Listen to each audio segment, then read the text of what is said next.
মানুষ বিভ্রান্ত হয় কি ধরনের সেটা নিয়ে এবং এই যে প্রযুক্তির উৎকর্ষ সাধন হচ্ছে মানে খুব স্বাভাবিকভাবে সেটা তো হওয়ারই কথা। এআই এখন এত সুন্দরভাবে ফেক ছবি এবং ভিডিও তৈরি করছে, অনেকেই বিভ্রান্ত হওয়াটা খুব স্বাভাবিকও। যারা ইন্টারনেট ব্যবহার করছে বাংলাদেশের প্রান্তিক পর্যায়ের মানুষজন, তাদের সবার মধ্যে ইন্টারনেট লিটারেসি তো সেইভাবে নেই। আপনার কি মনে হয় এই এআই এর যথেচ্ছ ব্যবহার কিছুটা নিয়ন্ত্রণের চেষ্টা করা যেতে পারে বা আদৌ কি সেটা উচিত হবে? যে এই অন্তর্বর্তীকালীন সরকার একটা সাইবার সুরক্ষা অধ্যাদেশ জারি করেছে। আমার মনে হয় এই অধ্যাদেশটাকে যাচাই বাছাই করে একটা আইনে পরিণত করা, কারণ আমরা দেখতে পাচ্ছি যে এআই এমন একটা অবস্থা তৈরি করেছে যে আমরা নির্ধারণ করতে পারছি না কোনটা সত্য কোনটা মিথ্যা। এআই পারে না এমন কোনো ঘটনা নেই, এমনভাবে তারা তৈরি করে। সুতরাং আমার মনে হয় যে অধ্যাদেশটা জারি হয়েছে, এক্ষেত্রে আমি বলে রাখি, আমি সাংবাদিক হিসাবে আমরা অতীতে এই অনেক আইনের ব্যাপারে আমরা আন্দোলন করেছি, কারণ এমন আইন করা যাবে না যেখানে লোকজন হয়রানির শিকার হয়। এবং অতীতে আমাদের দেশের রাজনৈতিক কারণে এগুলি ব্যবহার করা হয়েছে আইনগুলি। সুতরাং আমরা চাইব এমন একটা আইন করতে যে আইনে কেবলমাত্র যিনি অপরাধ করেছেন, অন্যায় করেছেন, সে চিহ্নিত হয় এবং তার বিরুদ্ধে ব্যবস্থা নেওয়া হয়। কোনো অবস্থাতে জন্য কোনো লোক বিনা অপরাধে কোনো রাজনৈতিক কারণে যাতে হয়রানির শিকার না হয়।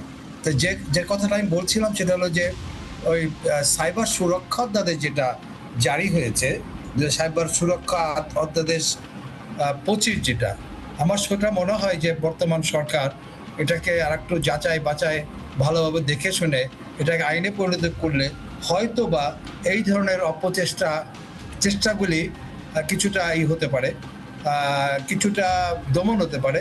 তবে সবচেয়ে যেটা বড় সেটা মনে করি যে আমাদের সবার উচিত হবে যে একটা সচেতনতা গড়ে তোলা যারা ইউজ করেন।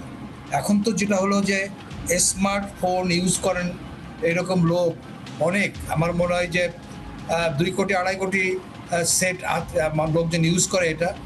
সেক্ষেত্রে যদি সচেতনতার কাজগুলি আমরা করতে থাকি, আর যেটা সবচেয়ে বড় আকারে আমাদের কাছে আসে যে রাজনৈতিক অভিসন্ধির থেকে যারা করে এগুলি, রাজনৈতিক অভিসন্ধির থেকে, সেটাও আমার মনে হয় প্রতিরোধ করা সম্ভব। যে ভুয়া যে সমস্ত জিনিস তারা তৈরি করে সেগুলি প্রতিরোধ করার জন্যে আমাদের ব্যবস্থাগুলি থাকতে হবে। একই সঙ্গে আমি মনে করি যে সচেতনতা হলো সবচেয়ে গুরুত্বপূর্ণ একটা বিষয়। এই যে সচেতনতার কথাটি বারবার আসছে আলোচনায়, এটা কি ডিজিটালি করার জন্য পরামর্শ দেবেন আপনি, নাকি স্কুল কলেজগুলো কিংবা ধর্মীয় প্রতিষ্ঠান কিংবা সামাজিক প্রতিষ্ঠান? আমার তো মনে হয় স্কুল কলেজ সব জায়গাতেই আমাদের জনগণের মধ্যে সচেতনতা গড়ে তুলতে হবে। যে অল্পতেই আমরা এমনিতে আমাদের লোকেরা কিন্তু খুব সেন্সিটিভ, খুব অল্পতেই কিন্তু তারা উত্তেজিত হয়ে ওঠে। সুতরাং এইসব ব্যাপারে স্কুল কলেজ যতভাবে আপনি ব্যবহার করা যায় সচেতনতাকে, সেভাবে আমাদের করতে হবে। জি, পাশাপাশি আপনি আইন প্রয়োগের কথা বলছিলেন বিরতির আগে যখন আমরা আলোচনা করছিলাম। আমরা অনেক সময় দেখি যে যারা বিভিন্ন রাজনৈতিক উদ্দেশ্য হাসিল করার জন্য অপতথ্য ছড়াচ্ছে, তারা অনেক এর মধ্যে একটা বড় অংশ দেশের বাইরে অবস্থান করছে। তাদের ক্ষেত্রে কি মনে হয় যে কি হতে পারে রাষ্ট্রীয় পদক্ষেপ?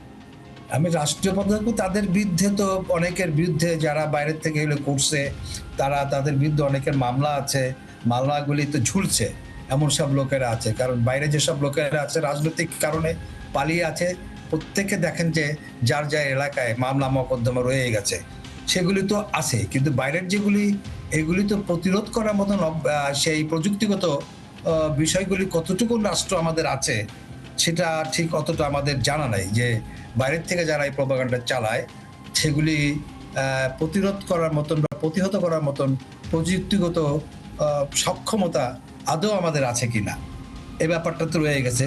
যদি সক্ষমতা না থাকে তাহলে এই সক্ষমতার কিভাবে হয় সেটা সরকারকে ভাবতে হবে। আরেকটা ব্যাপার নিশ্চয়ই আপনার চোখে পড়েছে যে এখন মানুষ এইসব অনলাইন প্ল্যাটফর্মগুলোতে বিভিন্ন ধরনের কন্টেন্ট তৈরি করে